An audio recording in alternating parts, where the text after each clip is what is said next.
Hello to everyone, स्वागत है आप सभी का स्वराज आईएएस के इस डिजिटल प्लेटफॉर्म में और मैं आपका अपना क्रांति सर। जी हाँ, आज फिर से इस वीडियो लेक्चर में मैं जो लाया हूँ वो है ज्योग्राफी की ही सीरीज। टॉपिक रहेगा आपका मानसून। मानसून जो जलवायु के अंतर्गत पढ़ा जाता है और इससे संबंधित थ्योरी की जो लेक्चर है वो ऑलरेडी मैं अपलोड कर चुका हूँ हमारे official YouTube channel Swaraj IAS में। वहां जाकर के आप इससे संबंधित थ्योरी देख सकते हैं। बात करते हैं हम अब वस्तुनिष्ठ प्रश्नों की। तो वस्तुनिष्ठ प्रश्नों में सर्वप्रथम जो वस्तुनिष्ठ प्रश्न है, एमसीक्यूज है, वो आपके सामने स्क्रीन पर है।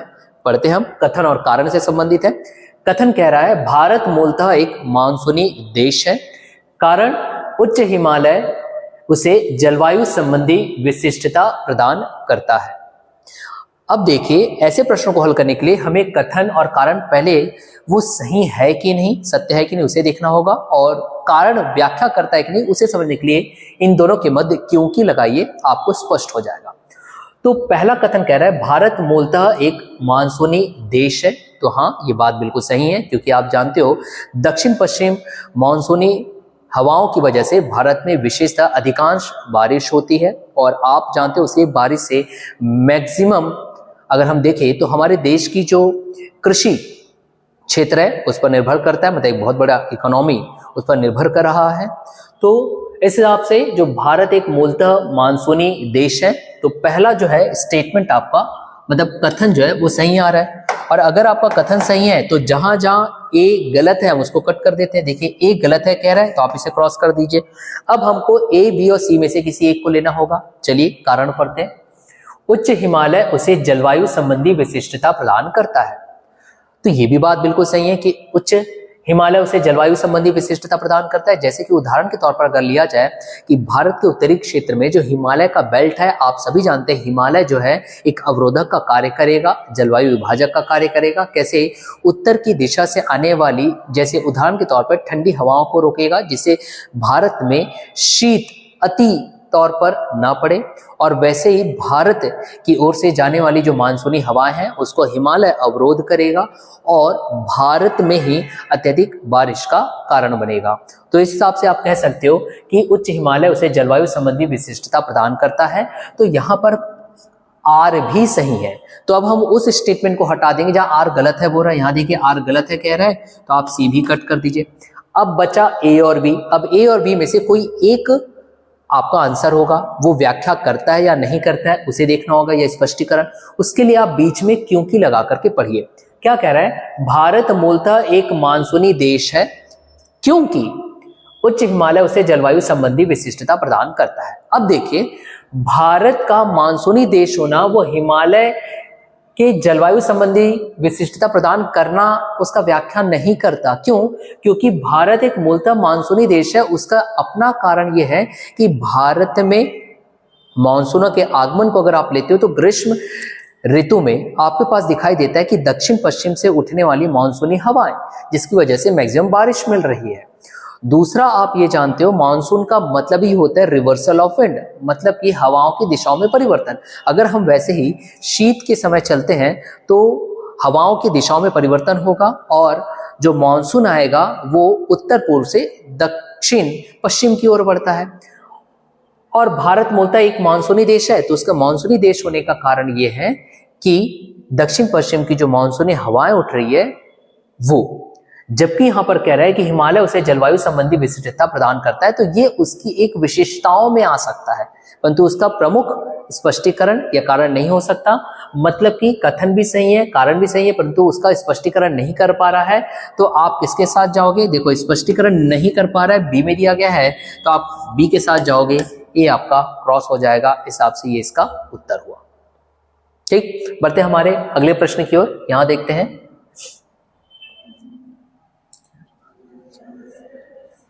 प्रश्न क्रमांक 2। फिर से कथन और कारण की बात आ रही है। कथन, भारत की जलवायु उष्णकटिबंधीय मानसून की तरह है। और अभी ये बात मैंने आपको प्रूफ किया कि भारत की अगर अक्षांशीय स्थिति देखोगे तो वैसे 8 डिग्री 4 से 37.6 तक जाता है उत्तरी अक्षांश, परंतु भारत के मध्य से 23.5 डिग्री का कर्क रेखा गुजरता है। और आप अगर देखोगे तो 23.5 डिग्री कर्क रेखा से लेकर के 8 डिग्री 4 मिनट जो है विषुवत रेखा के ऊपर पाया जा रहा है, मतलब एक मैक्सिमम भाग भारत का उष्णकटिबंधीय क्षेत्र में आपको पाया जाता है। तो इस हिसाब से कहना कि भारत की जलवायु उष्णकटिबंधीय मानसून की तरह है, हाँ आप कह सकते हो। क्यों? क्योंकि उष्णकटिबंधीय क्षेत्र में अगर भारत की स्थिति को अगर हम देखते हैं तो वहां पर उठने वाली जो दक्षिण पश्चिम मानसूनी हवाएं हैं जो विशेषतः ग्रीष्म काल में चल रही है, जिसकी वजह से एक अधिकांश बारिश हमारे यहाँ मिलती है, जिसका अपना इकोनॉमी काफी प्रभाव पड़ता है। तो आप ये कह सकते हो कि भारत की जलवायु उष्णकटिबंधीय मानसूनी है, क्योंकि कर्क रेखा भी भारत को दो भागों में विभाजित करती है और दो भागों में विभाजित करने की वजह से भारत का जो दक्षिणी क्षेत्र है जो 23.5 डिग्री के नीचे, जैसे उदाहरण के तौर पर आप प्रायद्वीपीय पठार ले सकते हो, वो उष्णकटिबंधीय क्षेत्र में ही पाया जाता है, और ऊपर का उपोष्ण, परंतु फिर भी जो प्रभाव डालता है वो उष्णकटिबंधीय मानसूनी ही वहां पर अत्यधिक प्रभाव डालता है। तो इसके अकॉर्डिंग जो आपके पास ए है वो बिल्कुल सही है। अब जहां जहां एक गलत है बोल रहा है आप उसे क्रॉस कर दीजिए, तो एक गलत है डी में बोल रहा है आप इसे क्रॉस कर दीजिए। अब बचा एबीसी में हम देखते हैं। एबीसी में देखने से पहले हम कारण पढ़ लेते हैं। तो चलिए, भारत उष्णकटिबंधीय अक्षांशों के बीचों बीच अवस्थित है। देखो क्या कह रहा है, बीचों बीच। अब बीचों बीच तो है ही नहीं, क्यों? क्योंकि भारत की स्थिति अगर अक्षांशीय स्थिति देखा जाए तो 8 डिग्री 4 मिनट उत्तर से 37.6 डिग्री उत्तरी अक्षांश की बात कर रहा है, और उष्णकटिबंधीय अक्षांशों की अगर बात करोगे तो आप 23.5 डिग्री दक्षिण से लेकर के अक्षांश से 23.5 डिग्री उत्तरी अक्षांश की बात करते हो, और भारत तो 23.5 डिग्री उत्तरी अक्षांश से भी ऊपर जा रहा है, तो बीचों बीच तो कर ही नहीं रहा है वहां पर पोजीशन उसका। तो ये आपका रॉन्ग हो गया भाई। अब आर जहां गलत है वाला क्षेत्र आप देखिए, आर जहां गलत है उसे अब हमको सिलेक्ट करना है, क्योंकि आर यहाँ पे गलत आया है। तो यहाँ देखिए, जहां जहां आर सही है पहले उसको क्रॉस कर दो, या आर दोनों सही है बोल रहा है आप इसे क्रॉस कर दीजिए। आर यहाँ सी में देखिए ये भी दोनों सही है बोल रहा है, इसे क्रॉस कर दीजिए। तो ऑटोमेटिकली आपका आंसर क्या आ गया, बी। मतलब कि यदि ए सही है आर गलत है। ठीक, चलिए अब हम बढ़ते हैं हमारे अगले प्रश्न की ओर। क्या कहता है अगला प्रश्न, भारत में ग्रीष्मकालीन मॉनसून के प्रवाह की सामान्य दिशा क्या है? तो अभी मैंने आपको बताया, जब हम भारत में मॉनसून की अगर हम बात करें तो आप जानते हो भारत में मॉनसून प्रवेश करने से पूर्व, जब वो केरल राज्य में प्रवेश करेगा लगभग जून माह के आसपास दक्षिण पश्चिम की दिशा को लेते हुए, उससे पूर्व वो दक्षिण पूर्व में रहता है, और दक्षिण पूर्व होने के बाद जब वो भूमध्य रेखा को पार करता है तो उसमें कोरियोलिस बल लगता है, और कोरियोलिस बल लगने की वजह से वो दक्षिण पश्चिम में परिवर्तित हो जाता है।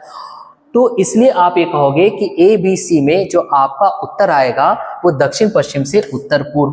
क्यों दक्षिण पश्चिम से उत्तर पूर्व? अगर हम इसको डायग्रामेटिकली अगर देखना चाहें तो आप इसे ऐसा कह सकते हो, ये भारत का दक्षिणी क्षेत्र, और आप जानते हो ये इस तरीके से पौने उठेगी। तो देखिए इसकी दिशा क्या हुई, यहाँ दक्षिण पश्चिम से कहाँ जा रहा है, उत्तर पूर्व। तो इसके हिसाब से जो डी है वो आपका आंसर होगा। ठीक, चलिए अब हम बढ़ते हैं हमारे अगले प्रश्न की ओर। तो अगला प्रश्न क्या कह रहा है, भारत के किस भाग में सर्वाधिक दैनिक तापांतर पाया जाता है? 4 विकल्प आपके पास दिए गए हैं। तो जब दैनिक तापांतर की बात आती है तो यहाँ पर उत्तर जो रहेगा वो राजस्थान का मरुस्थलीय क्षेत्र। क्यों रहेगा? क्योंकि देखिए राजस्थान मरुस्थलीय क्षेत्र में आप जाते हो तो मरुस्थलीय क्षेत्र की ये खुद में एक विशेषता होती है कि वहां पर दैनिक तापांतर मतलब कि दिन की अपेक्षा रात जो होती है वो काफी ठंडी पाई जाती है। यही कारण है कि राजस्थान की जब हम क्षेत्रों में हम जाते हैं तो दिन के तुलनात्मक रात में अत्यधिक हमें तापमान में गिरावट पाई जाती है। तो इसके अकॉर्डिंग आपके पास जो डी है वो इसका आंसर आएगा। अगर आपको इसको पीडीएफ चाहिए तो आप बिल्कुल भी निश्चिंत रहिए, आप बस हमें कमेंट करिएगा। अगर आप कमेंट हमें मिलते हैं कि आपको निःशुल्क पीडीएफ चाहिए तो पीडीएफ आपको व्हाट्सएप डायरेक्टली कर दिया जाएगा आपके पर्सनल नंबर पे। तो the only requirement is to have a comment from your side. आप बस कमेंट करिए। और हाँ, एक और बात, अगर आपको मेरे द्वारा पढ़ाए गए ये लेक्चर्स अच्छे लग रहे हैं ना तो आप कमेंट करके जरूर बताइए, ताकि मुझे भी मोटिवेशन मिले और मैं आपके लिए ऐसे ही वीडियो सीरीज लेकर के आता रहूं। तो चलिए आगे बढ़ते हैं हम। ये कह रहा है कि भारतीय मॉनसून मौसमी विस्थापन से इंगित है, जिसका कारण है। अब कारण बोल रहा है, किसका कारण? मॉनसून, भारतीय मॉनसून। तो जब हम भारतीय मानसून के कारण में जाते हैं तो इसका उत्तर तो पहले आप ये ले लीजिए, स्थल तथा समुद्र का विभेदी तापमान। तो इसका उत्तर स्थल तथा समुद्र का विभेदी तापमान इसलिए आएगा क्योंकि आप इसे सूर्य की स्थिति से समझिए। जब सूर्य उत्तरायण होता है, ऊपर की ओर उठेगा, मतलब कि भूमध्य रेखा से ऊपर की ओर जाएगा, भारत की ओर अगर हम लेते हैं तो जैसे जैसे उत्तरायण होता है, आप जानते हो इंटर ट्रॉपिकल कन्वर्जेंस जोन जो बेल्ट है वो भी ऊपर की ओर खिसकता जाएगा। और विशेष तौर पे जब हम ग्रीष्म काल की हम बात करते हैं मई जून की, तो वही बेल्ट तिब्बत पठार या उत्तरी भारत के तरफ चले जाएगा, जिसकी वजह से वहां का तापमान इतना अधिक हो जाएगा, समुद्र की अपेक्षा वो स्थल इतना अधिक हो जाएगा कि वहां पे लो प्रेशर बन जाएगा और समुद्र में हाई प्रेशर बन जाएगा। तो तापमान में विभेदीकरण हुआ ना, जिसकी वजह से समुद्र से उठने वाली या समुद्र की ओर से उठने वाली जो दक्षिण पश्चिम की हवाएं हैं वो मानसून लाती है। तो ये एक उदाहरण आप समझ सकते हो किसको लेकर के, स्थल तथा समुद्र का विभेदी तापमान, जिसकी वजह से हमारे यहाँ भारतीय मानसून प्रवेश करेगा, जिसे आप दक्षिण पश्चिम मानसून भी कहते हो। केरल राज्य में सर्वप्रथम आ रहा है जून माह के आसपास। तो उत्तर आएगा आपका स्थल तथा समुद्र का विभेदी तापमान। नेक्स्ट जो क्वेश्चन है वो ये है, देखिए, निम्नलिखित कथनों पर विचार कीजिए। दो स्टेटमेंट हमारे पास दिए गए हैं। दक्षिणी भारत से उत्तरी भारत की ओर मानसून की अवधि घटती है। सेकंड बोल रहा है, उत्तर भारत के मैदानों में वार्षिक वृष्टि की मात्रा पूर्व से पश्चिम की ओर घटती है। उपर्युक्त में से कौन सा से कथन सही है? इसे समझने के लिए हम छोटा सा एक डायग्राम बनाते हैं। इसे आप देखेंगे, मान लीजिए यहां पर मैं अगर एक इंडिया का अगर हम मैप ले लें इस तरीके का,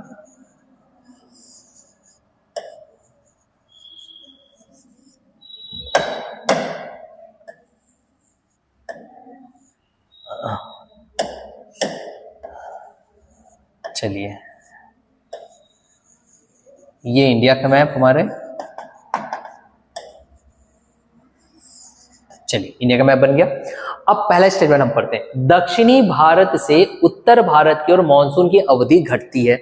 मानसून की अवधि घटती है तो ये स्टेटमेंट बिल्कुल सही है। क्यों? क्योंकि आप जानते हो मानसून जो है ऐसा दक्षिण पश्चिम आएगा और दक्षिण पश्चिम दिशा से आता है तो सर्वप्रथम आपका दक्षिण भारत के इन राज्यों में पड़ेगा। जैसे उदाहरण के तौर पे आप केरल ले लीजिए, वो भी कब? जून माह में पड़ेगा। अब जून माह में केरल में आ गया।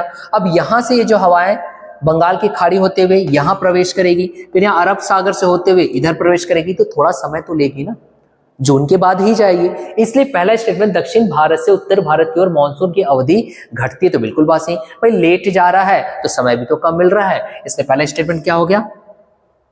सही हो गया। अब जहां वन सही है हम उसको ले लेंगे, ए भी आएगा। देखो बी नहीं आएगा क्योंकि केवल दो बोल रहा है, मगर सी आ सकता है, लेकिन डी नहीं आएगा क्योंकि न तो एक बोल दिया इसने। ठीक, तो देखिए एलिमिनेशन राउंड आपके लिए कितना आसान होता है, एकदम एग्जैक्ट आंसर पाने के लिए बहुत आसान होता है। तो चलिए सेकंड पढ़ते हैं, उत्तरी भारत के मैदानों में वार्षिक वृष्टि की मात्रा पूर्व से पश्चिम की ओर घटती है, तो ये भी स्टेटमेंट सही है। क्यों स्टेटमेंट सही है? भाई पूर्व से पश्चिम, मतलब ये पूर्व से पश्चिम। अब पूर्व से पश्चिम क्यों घटती है? एक उदाहरण ये ले सकते हो कि बंगाल की खाड़ी से उठने वाली जिस तरीके से मानसूनी हवाएं हैं, जैसे जैसे पूर्व से पश्चिम की ओर जाएगा, भाई समुद्री सतह से दूर होते जा रहा है, अपने स्रोत से दूर हो रहा है। जब अपने स्रोत से दूर हो रहा है तो वहां पर क्या नहीं मिलेगी? वर्षा कराने के लिए उनको जलवाष्प नहीं मिलेगा, तो ऑटोमेटिकली यहां से बारिश जो है वो कम होते जाएगी। ये एक उदाहरण से आप समझ सकते हो। तो दूसरा स्टेटमेंट आपका सही हुआ। तो जहां पे सेकंड को रॉन्ग बोला उसको हटा दो, तो डी तो हमने ऑलरेडी हटा दिया और एक केवल एक बोला ये हटा दिए, बचा क्या? सिर्फ सी। तो देखिए सी आपका उत्तर आ गया। तो एलिमिनेशन राउंड अपनाने का ना यही एक फायदा होता है कि आप एग्जैक्ट आंसर को जान जाते हो, इसलिए आप एलिमिनेशन राउंड के चलिए अपनाइए तो उससे आपको ज्यादा फायदा होगा। चलिए ये हमारा आज का आखिरी प्रश्न है, देखते हैं आखिरी प्रश्न क्या कह रहा है। राजस्थान में बहुत कम वर्षा होती है क्योंकि, चार विकल्प आपके पास दिए गए। मानसून इस क्षेत्र में पहुंचने में असफल रहता है। भाई ये तो गलत बात है ना, राजस्थान तरफ तो मानसून जाता ही है, जाता है, ऐसा तो बिल्कुल रॉन्ग है। क्यों? क्योंकि अरब सागर की शाखा जाती, तो पहला स्टेटमेंट तो आपका ऐसे ही रॉन्ग हो गया। फिर यहाँ बहुत गर्मी होती है, हाँ गर्मी होती है, तो इस गर्मी की वजह से बहुत कम वर्षा होगी ये आप नहीं कह सकते। और वैसे भी राजस्थान में तापांतर पाया जाता है जो मरुस्थलीय जलवायु की खुद में एक विशेषता है, तो आप इसे कट कर दीजिए। फिर सी बोल रहा है यहाँ जल उपलब्ध नहीं है और इस प्रकार हवाएं शुष्क रहती। भाई जल उपलब्ध नहीं है, ये जल उपलब्ध नहीं है ये कह पाना तो थोड़ा मुश्किल है। क्यों? क्योंकि आप जानते हो इंदिरा गांधी नहर या कैनल भी वहां पे ले जाया गया जो कि एक लाइफलाइन की तरह दिखाई देता है। ठीक है, तो और वहां पर बारिश भी कुछ मात्रा में होती है अरब सागर से उठने वाली हवाओं के चलते, तो आप कुछ मात्रा में, तो आप ये नहीं कह सकते कि जल उपलब्ध नहीं है इसलिए यहाँ पे हवाएं जो शुष्क होती है। तो ऑटोमेटिकली डी क्या हो गया? सही हो गया। अब हम इसकी प्रामाणिकता पे जाते हैं कि हमने जो बनाया वो सत्य है कि नहीं। चलो इसे पढ़ लेते हैं। हवाएं किसी प्रकार की बाधाओं को पार नहीं करती, जिसके कारण ठंडा होने के लिए आवश्यक ऊंचाई नहीं होती। तो ये बिल्कुल सही है। क्यों? क्योंकि देखिए, अगर राजस्थान वाली अगर बात किया जाए तो ये राजस्थान वाला पार्ट है, और राजस्थान वाले पार्ट में आप जानते हो यहां पर मिलेगा अरावली पर्वत, और अरावली पर्वत के लिए जब यहां से अरब सागर से उठने वाली हवाएं ऐसा एंट्री करती है तो ये समानांतर उठ जाती है, और समानांतर उठने की वजह से यहाँ पर किसी प्रकार का उनको ऐसा अवरोध नहीं आ रहा है कि अगर ऐसा अवरोध आता तो उनको ऊपर उठना पड़ता तो हवाएं ठंडी होती तो संघनन क्रिया होती बादलों का निर्माण होता और वहां पे बारिश होती, परंतु ऐसा कुछ मिल नहीं रहा है, एक अवरोध उत्पन्न नहीं हो रहा है। तो आपका जो डी ऑप्शन है बिल्कुल सही है। तो विद्यार्थियों, ये था हमारा आज का सेशन। इससे संबंधित जो थ्योरी लेक्चर है वो आपको मिल जाएगा। इससे पूर्व हमारे YouTube official channel Swaraj IAS में जाइएगा। और हाँ, अगर आपको ये वीडियो लेक्चर्स अच्छे लग रहे हैं तो आप कमेंट जरूर करिएगा, शेयर जरूर करिएगा, और ऐसे वीडियो लेक्चर्स लेकर के मैं आपका क्रांति सर आता रहूंगा। तब तक के लिए have a nice day. Thank you to all of you.